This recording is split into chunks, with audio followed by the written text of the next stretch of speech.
ဟုတ်ကဲ့ကျွန်တော်အခုပြပြပေးမှာတော့ကျွန်တော်ယောဂတွေအဆင်ပြေပြီးတော့လာတဲ့နီးလန်းနေတဲ့ရပါတော့အရေးကြီးဆုံးလည်းဖြစ်တဲ့အဓိကလို့လည်းပြောလို့ရတယ် fasting ကြောင်းပြပြပေးပါမယ်ဗျ intermittent fasting ပေါ့ချို့ကြားဦးတဲ့မိတ်ဆွေလည်းကြားဦးမှာပါဒီ fasting က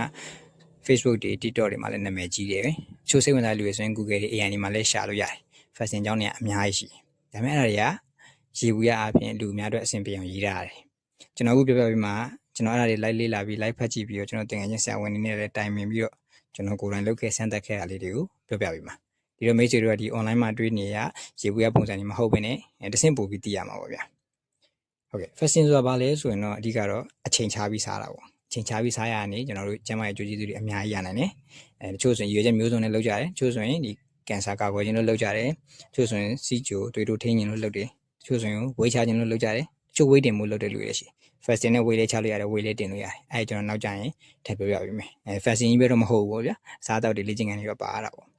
ဟုတ်ကဲ့ကျွန်တော်အခုဘယ်လိုစလုပ်ခဲ့လဲပြောပြရမယ်ဆိုရင်ကျွန်တော် fasting ကိုစချင်းဖြည်းဖြည်းချင်းတိုးပြီးလုပ်သွားတယ်အရင်ဆုံးကျွန်တော်ညစာကိုည9နာရီမှာအပြီးစားတယ်ကျွန်တော်ညတောက်ရမယ့်စီးလေးပါတောက်လိုက်တယ်တောက်ပြီးကျွန်တော်ညတညလုံးမှာကျွန်တော်ဘိုက်ဆိုင်အောင်ရေပဲတောက်ပြီးတော့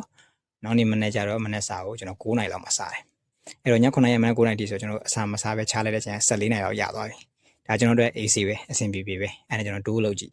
16နာရီတိုးလုပ်မယ်ဆိုကျွန်တော်ညစာကိုညနေ6နာရီမှာပြီးစားမှနည်းနည်းလေးပြဿနာတက်လာညနေ6နာရီမှာညစာပြီးဖို့ဆိုတော့ကျွန်တော်9နာရီခွဲလောက်မှာစားပြီးတော့စားရတော့ကျွန်တော်ခန္ဓာကိုယ်ကအဲ့ဒါကိုညစာစားခြင်းလို့မသိဘူးပြောရင်ဘိုင်းမစားဘူးပေါ့ဗျာ9နာရီခွဲမှာအဲ့မဲ့ကြိုးစားပြီးစားရတယ်စားတော့တခါတလေ6နာရီပြီးရခါတလေ6နာရီခွဲမှာပြီးရတယ်ကျွန်တော်ပြီးတဲ့အချိန်လေးမှတ်ထားတယ်ညစာစားပြီးတဲ့အချိန်မှတ်ထားပြီးတော့နောက်နေ့မနက်စာကို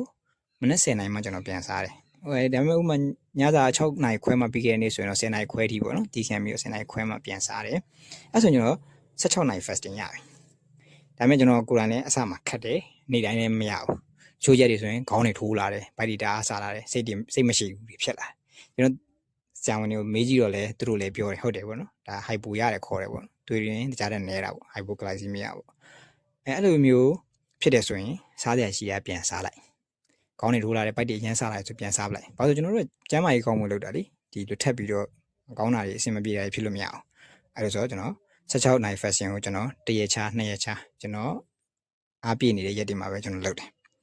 အဲ့လိုနဲ့ကျွန်တော်နည်းနည်းလေးအဆင်ပြေတာတော့ကျွန်တော်16နိုင်တိုးပြီးလုပ်ကြည့်တယ်ဘာလို့16နိုင်တိုးပြီးလုပ်လဲဆိုတော့ဒီကျွန်တော်စာရေးလိုက်ဖတ်ကြည့်တာပေါ့နော်ကျွန်တော်တို့ခန္ဓာကိုယ်တွေကဆဲတွေရဲ့ဒီစက်ယုံခေါ်မှာမိုက်တိုကွန်ဒရီယာလို့ခေါ်တဲ့ဒီခန္ဓာကိုယ်တွေနဲ့ဆဲလေးတွေရဲ့စက်ယုံတွေကအဲ16နိုင်ကြော်တဲ့အချိန်မှာပို့ပြီးတော့သူတို့ဟိုပြန်ပြုပြင်ကြတယ်ပြန်ပြီးကောင်းအောင်လုပ်ကြတယ်ပေါ့နော်အဲ့လိုဆိုတော့ကျွန်တော်16နိုင်ကိုကျွန်တော်ရအောင်စူးစမ်းကြည့်တယ်16နိုင်ကိုဘယ်လိုလုပ်လဲဆိုရင်ညစာကိုညနေ9နိုင်မှာအပြီးစားပြီးတော့နောက်နေ့မနက်စာကိုမနက်7နိုင်မှာစားတယ်စားပြန်စားမယ့်ချိန်ကလည်းရေးကြည့်ရပေါ့နော်ဒါ breakfast ပေါ့ fasting ကို break လိုက်တာ fasting ကိုရက်လိုက်တဲ့အချိန်မှာအဲကြောင့် breakfast လို့ခေါ်ကြတာပေါ့နော်အဲပြန်စားမယ့်ချိန်မှာကျွန်တော်တို့ဒီ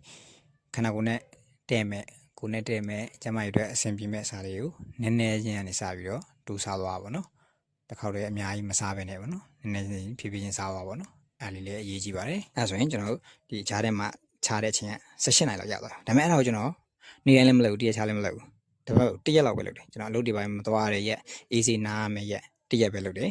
အဲ့လိုနဲ့ကျွန်တော်အပတ်တိုင်းလုပ်တယ်ပေါ့နော်အဲ့လိုအဲ့ချိန်ဒီမှာကျွန်တော်ရေသေးချာတောက်တယ်အသက်ရှူလေ့ကျင့်ခန်းတွေလုပ်တယ်အဲ့ဒါနဲ့ကျွန်တော်16နိုင် fashion တွေတစ်ပတ်တရက်လောက်လုပ်နိုင်လာတယ်အဲ့နောက်ပိုင်းမှာကျမရေးတော့ပို့ပြီးကောင်းလာတယ်ဝမ်းနေပို့ကောင်းလာတယ်ပို့အဆင်ပြေလာတယ်ဝင်နေလို့လည်းကောင်းလာတယ်အဲ့မိတ်ဆွေလည်းအဲ့လိုမျိုးကိုခန္ဓာကိုယ်အတန်ကိုနားထောင်ပြီးတော့ဖြည်းဖြည်းချင်းဆက်သက်သွားကြည့်ပေါ့နော်ပြီးတော့ကျွန်တော်နောက်ထပ်ဗီဒီယိုတွေမှာလည်းကျွန်တော်ဒီ fasting အကြောင်းကိုတေချာပြောပြပေးဦးမယ်ကျွန်တော်တေချာလေးပြောချင်လို့အနည်းဆုံးကျွန်တော်ဗီဒီယို3ပို့လောက်လုပ်ပြီးတော့ကျွန်တော်ပြောပြပေးမယ်fasting ကြောင့် fasting လုပ်နေတဲ့အချိန်မှာဘာတွေပိုကောင်းအောင်လုပ်လဲဘယ်လိုလုပ်ရင်ပိုပြီးနေနိုင်လဲဘယ်လိုလုပ်ရင်ကျမတွေတော့ပိုပြီးတော့ကောင်းကျိုးလေးရတယ်ဆိုရင်ကျွန်တော်ထပ်ပြောပြပေးတော့ပါမယ်အခုမိတ်ဆွေလည်းဒီလိုကိုနဲ့အဆင်ပြေရလေးကိုစမ်းပြီးလုပ်ကြည့်လို့ရပါတယ်တခုခုသိချင်တာမေးချင်တာရှိရင်လည်း chat box ကဖြစ်ဖြစ် comment မှာဖြစ်ဖြစ်ကျွန်တော်အကောင့် messenger ဖြစ်ဖြစ်ဖုန်းဆက်ပြီးဖြစ်ဖြစ်အဆင်ပြေတယ်လို့မေးလို့ရပါတယ်အားမနာလည်းမေးလို့ရပါတယ်ဗျကျေးဇူးတင်ပါတယ်ဗျ